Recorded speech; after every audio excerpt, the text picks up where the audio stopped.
Hello everyone and welcome back to yet another video.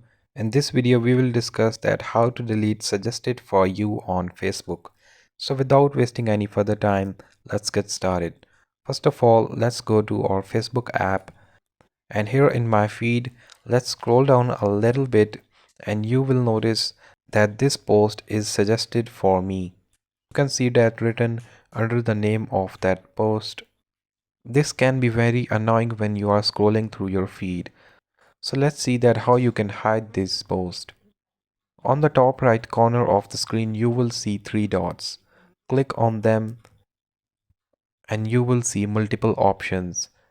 Second option from the top is show less. This option will less suggest posts in your feed which are like this one. If you want to see more of these posts, you can click on show more button, which is the top first button.